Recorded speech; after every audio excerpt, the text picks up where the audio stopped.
Nós temos autoritarismo, que eu vou chamar... Não vou começar pelo autoritarismo, não. Vou começar aqui pelo direitismo, que eu vou chamar de conservadorismo. Prefiro chamar de conservadorismo do que de direitismo, porque existem vários modelos do diagrama de Nolan. Depois, se vocês quiserem procurar na internet, eu escolhi esse aqui porque eu achei ele mais didático. E aí nós temos dois eixos, ó. A gente tem aqui o foco cultural na comunidade e o foco econômico no indivíduo. Estão vendo? Então aqui o direitismo, que eu vou chamar de conservadorismo, o foco cultural está na comunidade e o foco econômico no individual. O que isso quer dizer? O conservador normalmente é uma pessoa que é cristã. E aí, normalmente, existem conservadores, inclusive ateus. Isso não é uma regra. Mas a parte econômica, ele foca no indivíduo, aquilo que a gente já viu. Liberdades individuais, trocas que devem ser feitas de acordo com, sem intervenção do Estado mínimo, menor intervenção do Estado na economia, liberdade para o comércio entre países. Então, na parte econômica, o indivíduo que se diz conservador, ele foca no individual, no que diz a respeito à economia. Mas no que diz respeito à cultura, no que diz respeito aos costumes, aos hábitos, à cultura mesmo, ele tem um foco maior no coletivo. Como assim? Bom, o indivíduo conservador, ele se preocupa com aqueles assuntos que para nós que eu digo cristãos, são importantes e devem ser discutidos. Por exemplo, o indivíduo que se diz conservador, ele é absolutamente contra o aborto e contra a legalização do aborto. Porque ele acredita que esse comportamento de uma mulher que decida abortar, ou de um médico que acredite que ele pode fazer isso em nome da sociedade, isso vai interferir na moral da sociedade, que é importante para que nós continuemos vivendo em harmonia. Então, o indivíduo conservador, algumas pautas. Isso, gente, não é uma regra. Porque tem conservador que algumas dessas coisas que eu vou citar aqui agora é contra ou a favor. Né? Isso é construído, isso é individual. Mas, em geral, o indivíduo conservador é contra o casamento entre homossexuais. E aí eu estou falando do casamento que vem de matrimônio, que vem de máter, que foi instituído por Deus para que a mulher pudesse conceber e ter filhos e criar descendência. Não estou falando de união civil, são coisas diferentes. Isso precisa ficar muito claro, porque muitas vezes o conservador é chamado de homofóbico, de elitista, de racista, por causa das coisas que ele defende. Mas isso precisa ser aprofundado. Esses debates precisam ser aprofundados para que as pessoas possam entender do que se trata. Outra questão importante em relação ao porte de armas, muitos conservadores são a favor do porte de armas porque acreditam que a arma é um instrumento de defesa e não um instrumento de violência. Então são muitos assuntos que são pautas da sociedade e que são importantes para o conservador. Então o conservador normalmente é contra o casamento entre homossexuais, entre pessoas do mesmo sexo, é contra o aborto, a legalização do aborto. Deixa eu ver, eu coloquei mais alguns exemplos aqui, deixa eu ver se eu me lembro. Não vou lembrar aqui. E eles valorizam os costumes, a convenção e a continuidade, o indivíduo conservador. Então, esses são os conservadores. No quadrante inferior, a gente tem o libertarianismo. Eu não gosto também desse nome libertarianismo, porque o libertarianismo ele é muito radical. Ele é diferente do liberalismo, que eu vou chamar de liberalismo. O liberal, ele continua à direita. Aqui não ficou muito boa a logística, né? Eu tinha que ter feito aqui. Mas o liberal, ele acredita em liberdades individuais em relação à economia, as mesmas coisas que eu falei sobre o conservador, né? Das trocas, do Estado mínimo, da menor intervenção do Estado na economia. Só que em relação à cultura, o foco também está no indivíduo. O liberal, ele acredita, ele não se importa com essas questões. Quem quiser abortar, que aborte, problema seu. Outro exemplo que eu queria lembrar é sobre a legalização das drogas. O conservador normalmente é contra, porque ele acredita que isso desestabiliza a sociedade como um todo. Já o liberal, ele acredita que quem quiser usar droga, que use, o corpo é dele, ele faz o que ele quiser, problema dele. Em relação ao aborto, aí já é um pouco mais complexo, porque tem alguns liberais que acreditam que a criança ou o feto, ele já tem a própria liberdade individual. Outros não, eles acreditam que a mulher ela pode tomar essa decisão. Então, mas para eles essas pautas consideradas de comportamento não são importantes. São importantes assim, cada um cuida da sua vida, isso não tem que ser visto pelo Estado, isso não tem que existir leis regulando essas questões comportamentais. Então, estamos à direita com os conservadores e os liberais. E existem diferenças. É aí que vocês vão ver lá na discussão da internet. Existem rusgas entre conservadores e liberais. Claro que no Brasil, gente, isso é muito jovem. A gente existiam, antes dele de 2013, as pessoas que eram conservadoras, liberais. O brasileiro ele é muito conservador, né? Sem saber. Mas hoje é que as pessoas estão descobrindo isso. Então existem discussões na internet entre liberais e conservadores, mesmo eles estando à direita. E aqui do lado esquerdo, nós temos aqui o autoritarismo, que eu vou chamar de autoritarismo mesmo.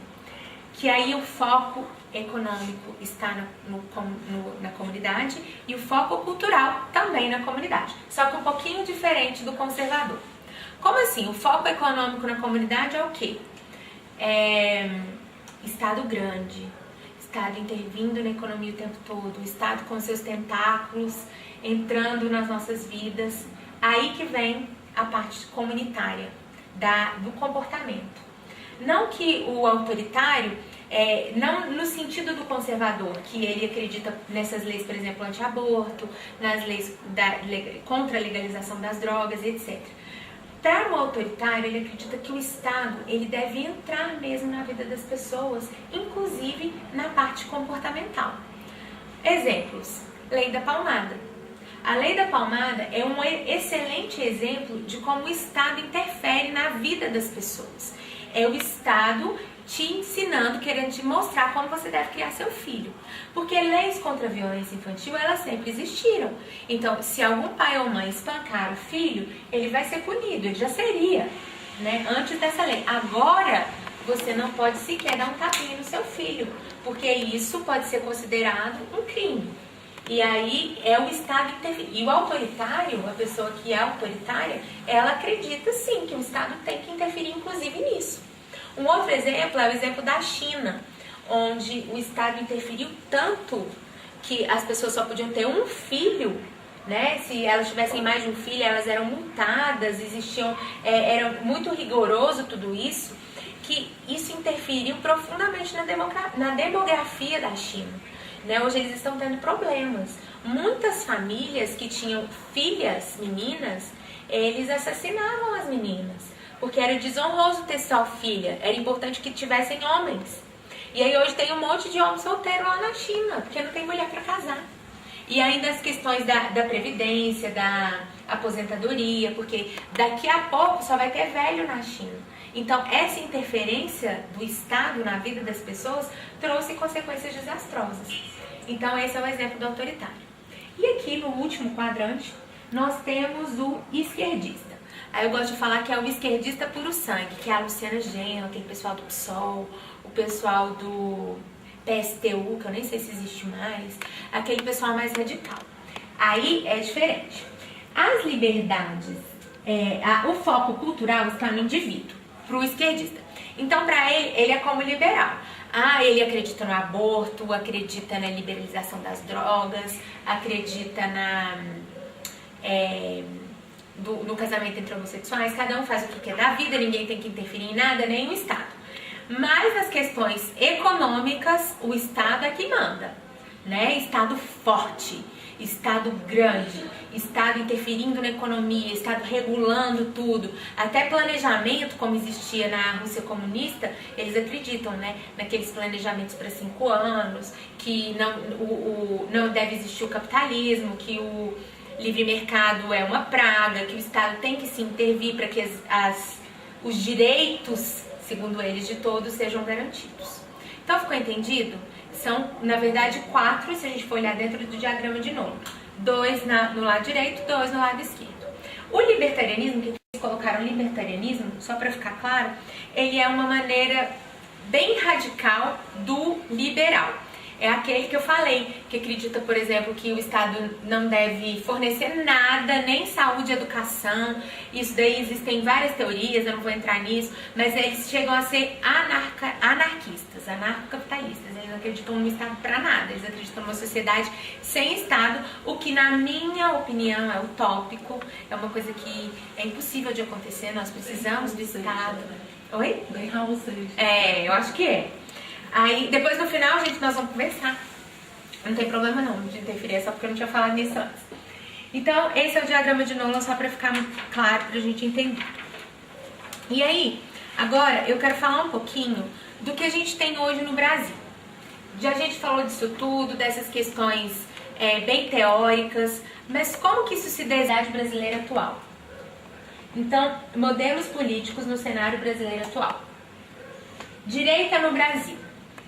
A gente começou a ouvir falar de direita com esse nome de 2013 pra cá. São 3 anos. A direita, de fato, ela não existe no Brasil. Especialmente no que diz respeito a partidos políticos. Nós não temos partidos de direita. Hoje, o PSC começa a se declarar um partido de direita, que é o Partido Social Cristão, o partido do Marco Feliciano, do Bolsonaro. Eles agora estão trazendo para si esse nome de direita, mas até muito pouco tempo atrás isso não existia. A mesma coisa acontece com o DEM, que é o antigo PFL, que é a antiga Arena.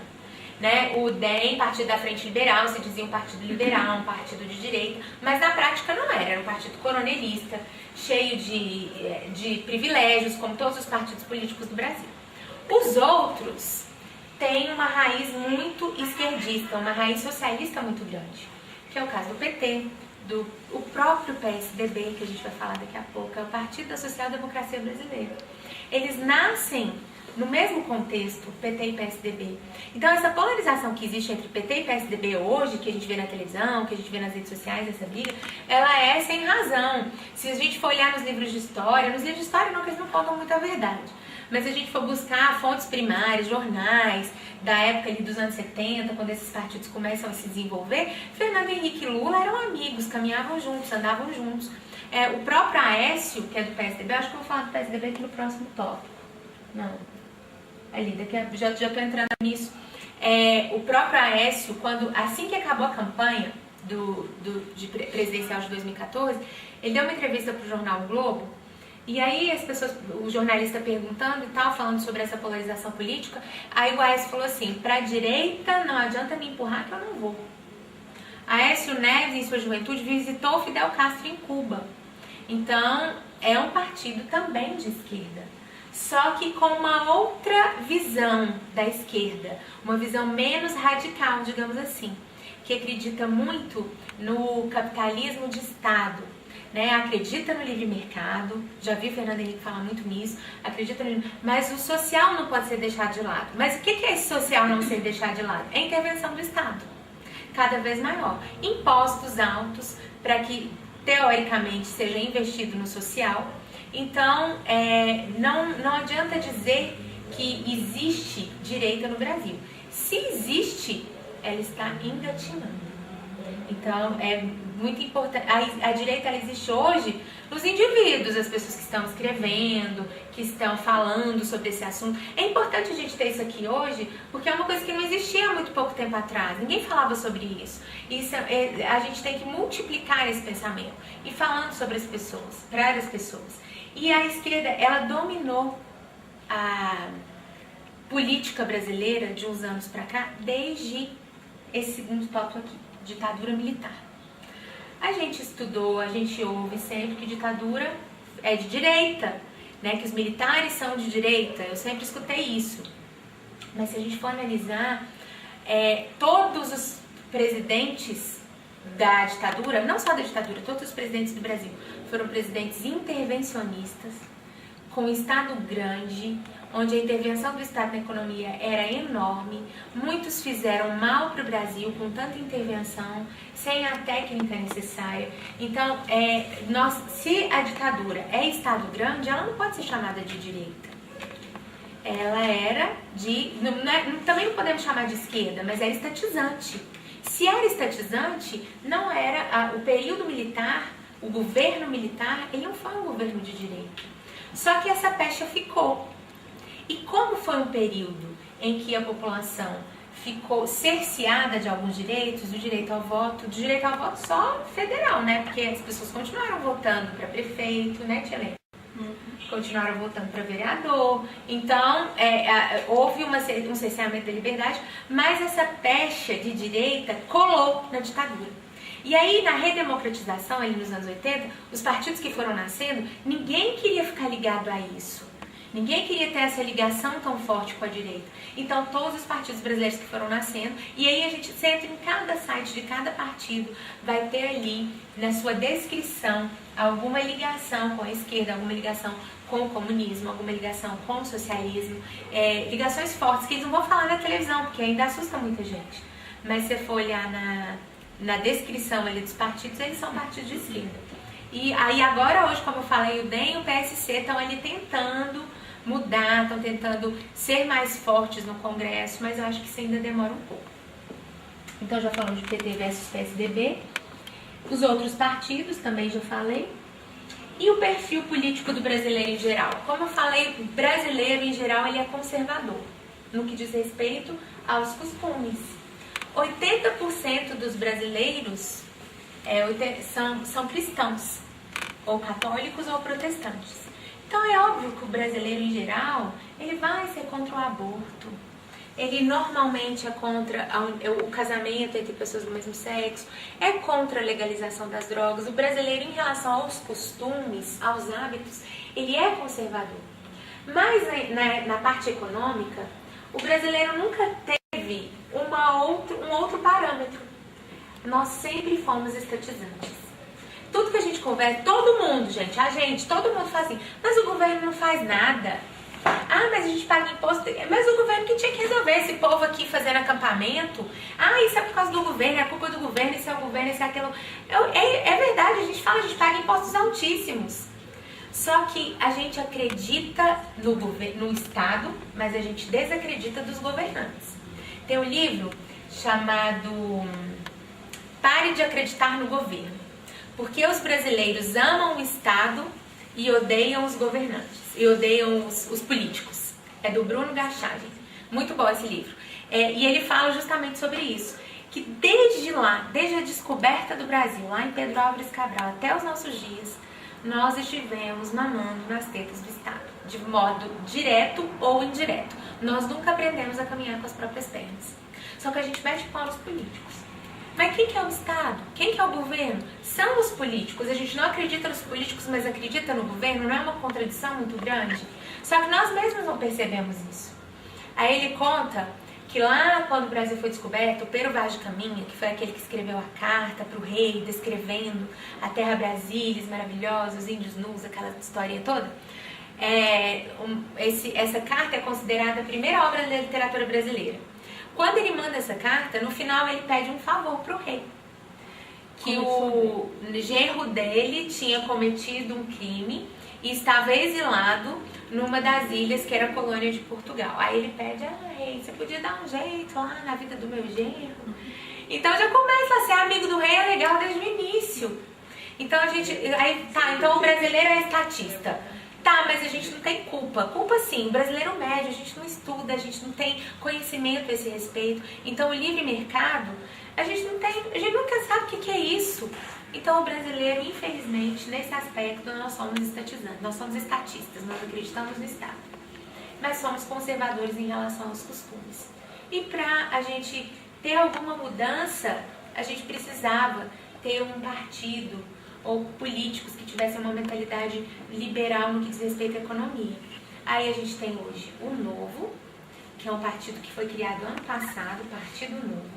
Eles já vão, o número é 30, eles já vão disputar prefeituras em alguns municípios, está começando, mas é um partido que não começou com políticos, é um partido que foi montado por empresários que estão trabalhando, tentando trazer um pouco dessa parte liberal para o Brasil. E temos o PSL, que é o Partido Social Liberal, que já existia e agora estão tentando trazer ele de volta, também está começando. Então são partidos liberais, não são partidos conservadores, né? Aquela diferença. Partidos liberais que estão muito mais focados na economia. E tem o CONS, que não existe ainda. Eu tenho alguns amigos que estão ligados a querer montar esse partido, eles estão se reunindo, estão colhendo assinaturas, porque é necessário. Acho que eles ainda nem estão na fase de colher assinaturas. Temos muitos partidos, né? Acho que são 33, se não me engano. Mas a gente ainda não tem uma reforma política, a gente ainda não tem um novo ordenamento em relação a isso, então vão acabar sendo criados novos partidos com novas ideologias. Né? Não vou nem colocar minha opinião a respeito disso, só citando. E aí, só para finalizar, eu vou falar só um pouquinho do meu posicionamento político. Né? Como eu já disse, eu sou conservadora, eu acredito sim nessas questões comportamentais, que elas são importantes.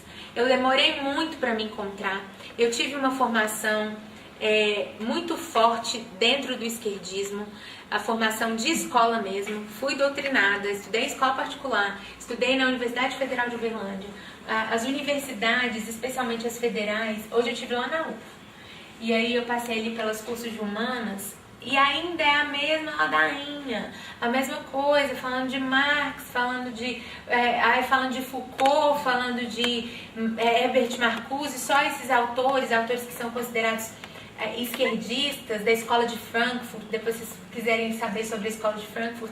Então, na época da ditadura, só trazendo um pouquinho para vocês, como os militares não queriam ouvir falar desse povo comunista, né, que eram aquele pessoal que participou, que foram os revolucionários, né, os terroristas, a própria Dilma, o pessoal que está aí hoje no poder, como eles não queriam que essas pessoas se sobressaíssem, e muitos deles eram intelectuais, eles foram para dentro das universidades.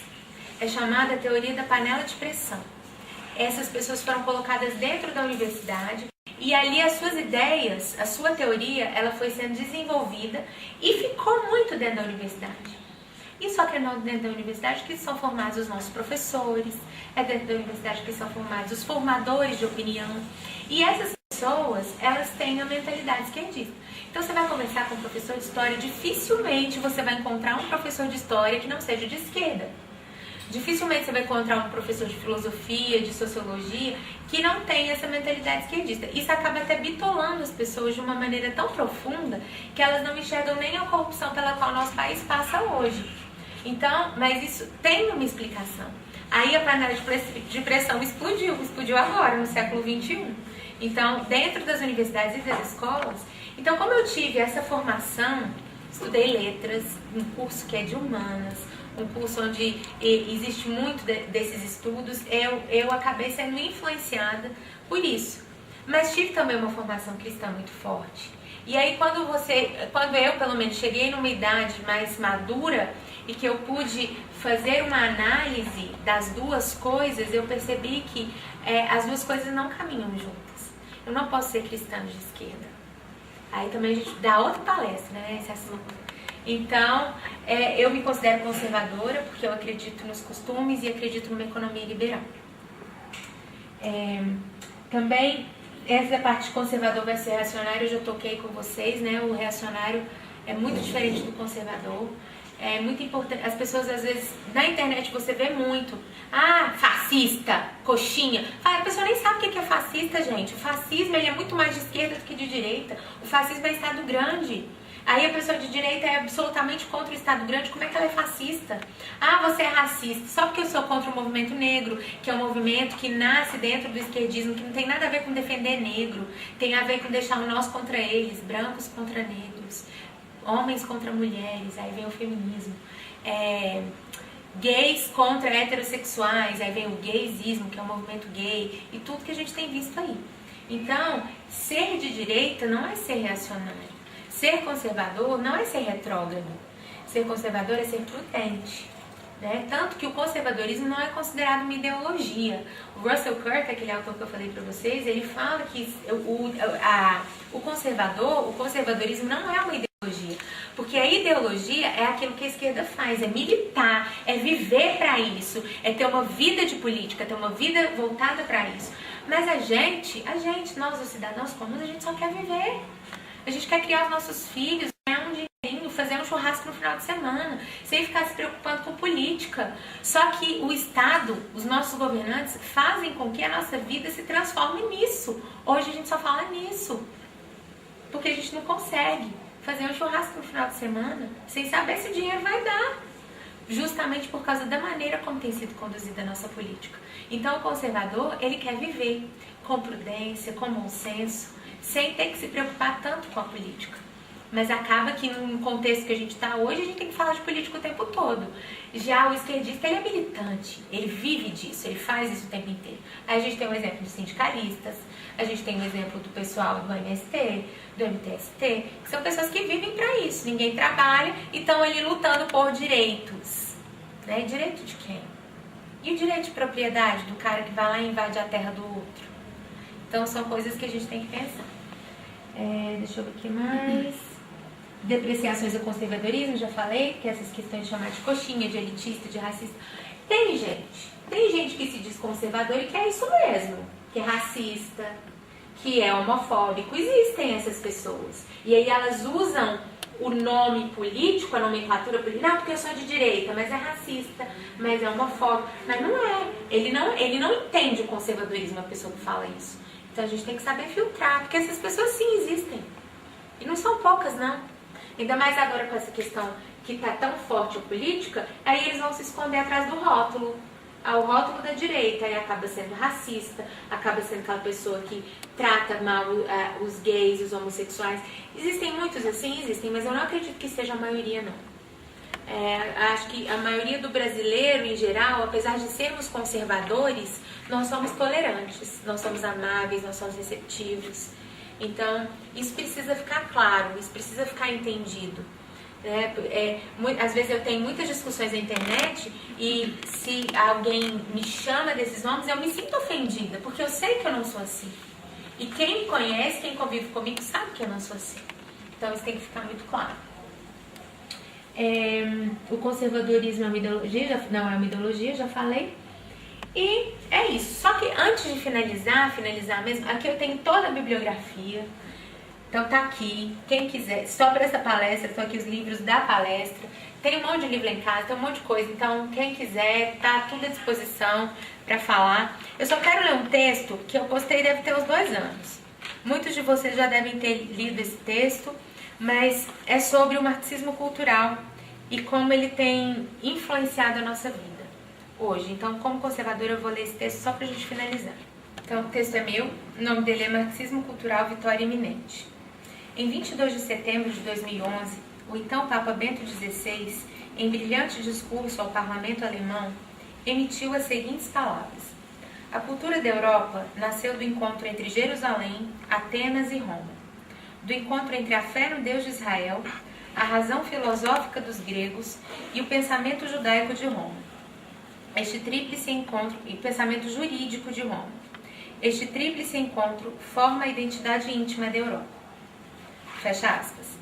Da Europa e de todo o mundo ocidental que por ele foi colonizado. É deste tripé que descendemos. Foi a partir dele que nos formamos e esta é a base que nos trouxe até aqui. Sua destruição significa o fim da sociedade como a conhecemos. E isso já começou. Há tempos.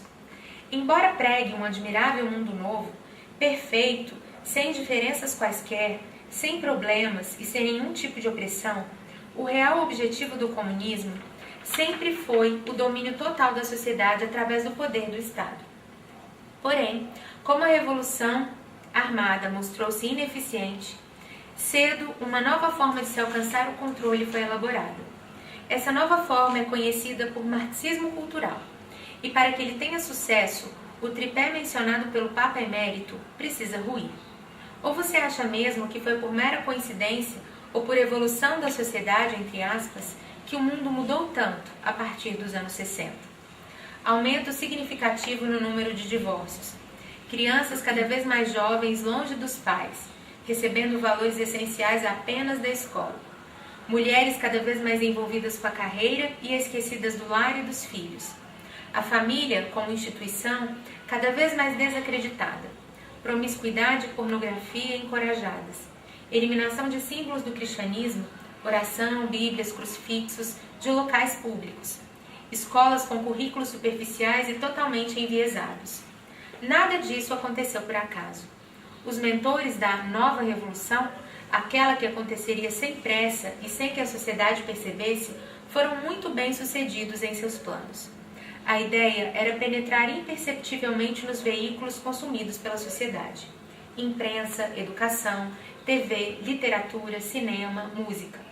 Plantar suas ideias e mudar toda a percepção das pessoas em relação à vida, aos conceitos de certo e errado e à ideia de moralidade. Deu certo. O que vem em seguida é o caos. Para ajudar na desintegração da sociedade, movimentos que buscam igualdade de condições, entre aspas, foram cada vez mais estimulados. As chamadas minorias, que se dizem oprimidas por uma sociedade patriarcal, heteronormativa e branca, engajaram-se por suas causas com os nomes de feminismo, movimento gay e movimento negro. Ao buscar direitos, liberdade, tolerância e respeito, mulheres, homossexuais e negros militantes assumem papéis de vítimas e reforçam a ideia de que a sociedade não é única, mas divide-se entre homens versus mulheres, homossexuais versus heterossexuais, negros versus brancos, dentre outras divisões não citadas aqui. O que se consegue com isso? A tão aclamada igualdade de condições? Certamente que não. Apenas mais divisão, apenas desintegração. O que vem em seguida é o caos. Sem moralidade, sem referências, dividida e machucada, e principalmente sem Deus, a sociedade abraça o Estado como Salvador. Ela aceita-o como seu único protetor, seu Deus. Pronto, o objetivo é finalmente atingido. A elite esquerdista mundial, que fomenta todas essas mudanças, toma o poder e o povo finalmente alcança a tão sonhada igualdade. Todos igualmente pobres, todos igualmente órfãos, todos igualmente desgraçados e vigiados. Acha que estou exagerando? Imagina que estou dando ouvidos a teorias da conspiração? Não, eu não exagero e nem acredito em teorias absurdas. Basta olhar ao redor e constatar que o que eu digo são fatos. Vê em mim uma machista, racista, homofóbica? Não, eu não sou assim. Não nego o machismo, o racismo e o preconceito presentes em nossa sociedade, embora saiba que a escala é bem menor que a alardeada. Mas também não acredito que eles devam ser combatidos através de movimentos coletivos que mais espalham do que ajuntam. A vida de cada indivíduo é sagrada, e os direitos de cada cidadão, seja ele gay, branco, homem, negro, mulher, índio ou hétero, devem ser respeitados, sem imposição coletiva que só provoca a guerra, sem o objetivo espúrio de derrubar o tripé que nos manteve até aqui. Quer saber mais sobre o marxismo cultural? Pesquise, busque informações sobre o socialismo fabiano, Escola de Frankfurt e principalmente Antônio Gramsci. Mentes brilhantes, não nego, que nos trouxeram até aqui. Além disso, observe quais são seus valores. Que princípios você carrega? É altamente influenciado pela cultura deste século? Acorde. Não sabe o que seus filhos aprendem na escola? Atente-se. Não é questão de ser retrógrado. Trata-se de preservar sua vida e sua família. Se eu tenho esperanças? Pouquíssimas, apenas as da vida eterna, porque o que anda acontecendo por aqui é o total cumprimento do que nos foi dito por Jesus. Que Ele nos abençoe.